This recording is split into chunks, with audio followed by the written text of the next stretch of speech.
In recent years, there has been a rise of self-proclaimed gurus on YouTube, promising to help their viewers achieve their goals and transform their lives. One of the most prominent of these figures is Hamza Ahmed, a fitness and self-improvement YouTuber who has amassed over 2 million subscribers. But behind the shiny facade of his videos lies a darker truth. Hamza has built a cult-like following, using powerful brainwashing tactics to control his viewers' thoughts and behaviors. In this video, we will take a deep dive into the disturbing techniques Hamza uses to manipulate his audience, and explore the dangerous consequences of following a figure like him. To understand how Hamza built his cult, we must first examine his early videos and his rise to fame. In his early content, Hamza primarily focused on fitness and self-improvement, sharing tips on how to build muscle and transform your body. But as he gained more followers, he started to incorporate more and more self-help and motivational content into his videos. At first glance, these messages seem harmless and even positive. Hamza encourages his viewers to set goals, work hard, and strive for success. But as we will see later on, these messages are just the tip of the iceberg when it comes to the techniques he uses to control his followers. Hold on tight. Before we embark on the journey of how Hamza Ahmed built his cult using brainwashing tactics, make sure to crush that like button, join our subscriber community, and ding that bell to never miss our contentious content. You won't want to miss the shocking revelations we're about to disclose. As his channel grew, Hamza began to adopt a more authoritarian tone, positioning himself as the ultimate authority on self-improvement and personal development. He started to use fear tactics to control his audience, warning them of the dangers of not following his advice, and convincing them that he was the only one who could help them achieve their goals. And as his followers became more and more invested in his message, he began to use more insidious tactics to control their thoughts and behaviors. These techniques are the focus of this video, as we explore the ways in which Hamza has built his cult and the dangers of falling under his influence.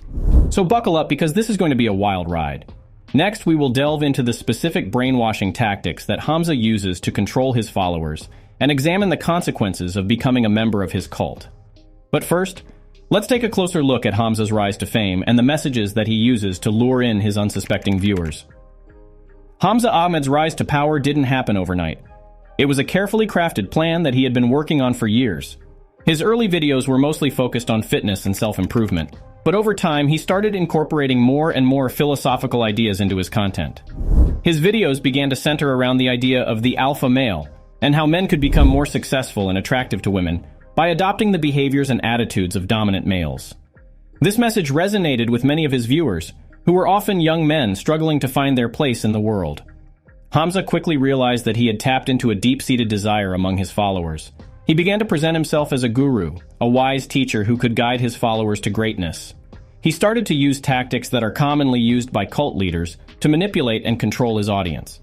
One of the most effective tactics that Hamza used was to create a sense of urgency and exclusivity around his message. He presented himself as an expert in his field, someone who had the answers that no one else could provide.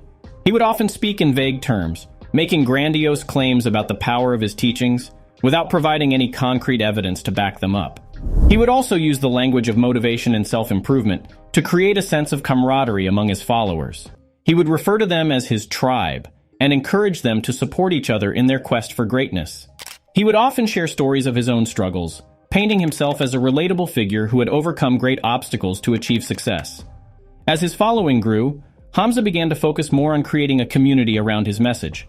He encouraged his followers to engage with one another, to share their stories, their struggles, and their successes.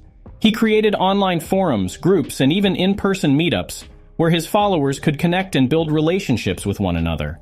He made them feel like they were part of a community, a family, and that they were all on a mission to better themselves and change the world.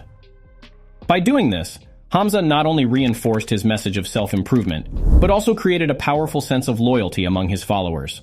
They felt like they were part of something bigger than themselves, and that Hamza was their leader. This sense of belonging was further reinforced by the way Hamza communicated with his followers. He made them feel seen, heard, and valued. He responded to their comments, messages, and emails, and he even featured some of their stories and successes in his videos. Hamza's followers felt like they had a personal relationship with him, even though they had never met him in person. This made them even more invested in his message, and more likely to defend him against any criticism or negative comments. The power of belonging is a well-known tactic in the world of cults and extremist groups. By creating a sense of community and belonging, leaders can control their followers' thoughts, actions, and beliefs. Hamza may not have set out to create a cult, but the tactics he used to build his following are similar to those used by cult leaders. Hamza Ahmed understood the power of rituals in creating a sense of community and loyalty among his followers.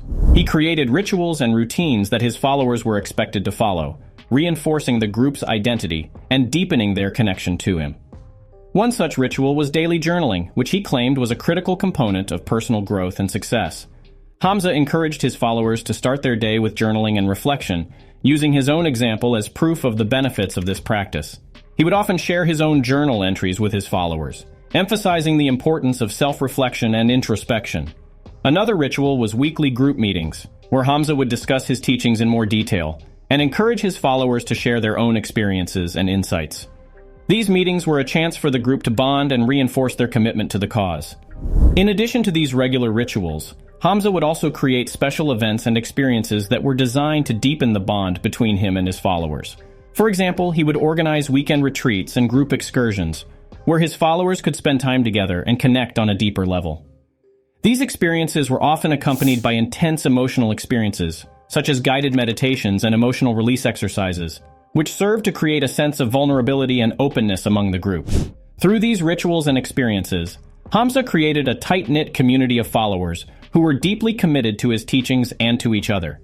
This sense of belonging and connection was a powerful force that kept his followers loyal and engaged, even as his teachings became more extreme and outlandish. And as his power and influence grew, he began to use this community to further his own agenda, pushing them to take actions that they may not have otherwise considered. Hamza used various techniques to build his cult, including the following. Hamza repeatedly emphasized his key messages and values, such as the importance of self-improvement and personal responsibility. By repeating these messages, he was able to reinforce them in his followers' minds and make them more likely to adopt them as their own beliefs. Hamza used emotional manipulation to create a sense of belonging and loyalty among his followers. He often shared personal stories of his struggles and triumphs, which helped his followers connect with him on a deeper level. He also used fear and guilt to keep his followers in line and prevent them from questioning his authority. Hamza encouraged his followers to cut ties with friends and family members who did not share their beliefs. This isolation made his followers more dependent on him and less likely to leave the group. Hamza created a strong group identity by using symbols, rituals, and language that were unique to his group. This sense of identity helped his followers feel like they were part of something special and important. Hamza tightly controlled the information that his followers had access to. He discouraged them from seeking information from outside sources and only allowed them to consume content that he approved of. Hamza had a magnetic personality and was able to charm and persuade his followers to do his bidding. His charisma and confidence made it easy for him to attract and retain followers. These techniques, when used together, created a powerful and effective system for building a cult around Hamza. By controlling his followers' thoughts, emotions, and actions, he was able to exert tremendous power over them and use them for his own purposes. As Hamza's followers grew in number, so did his power over them. He would frequently use his influence to control their behavior and decision-making processes.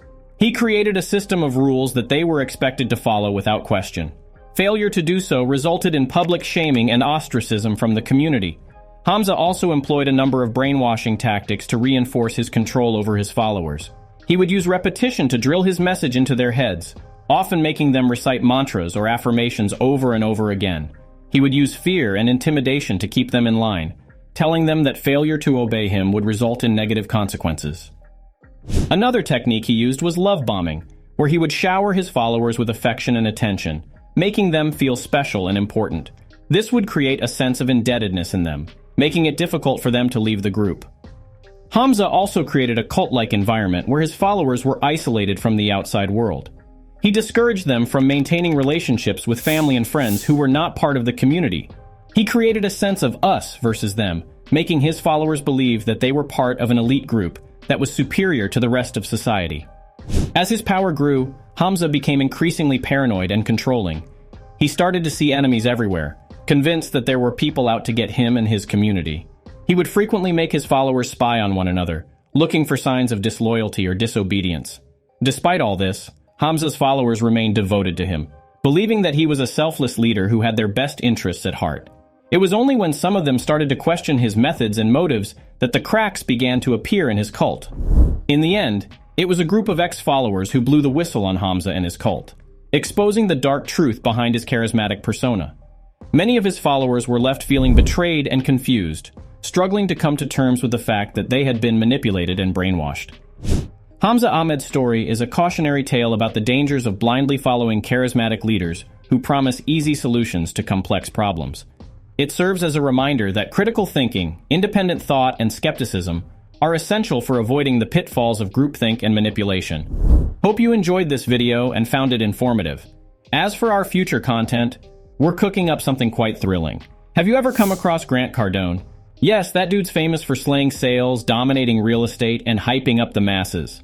But what's the real story behind him? We've been doing some extensive research, and trust me, the story of Grant Cardone is something you'll want to hear. So, ensure you're subscribed and have the notifications on, so you'll always be the first to know when we release a fresh video.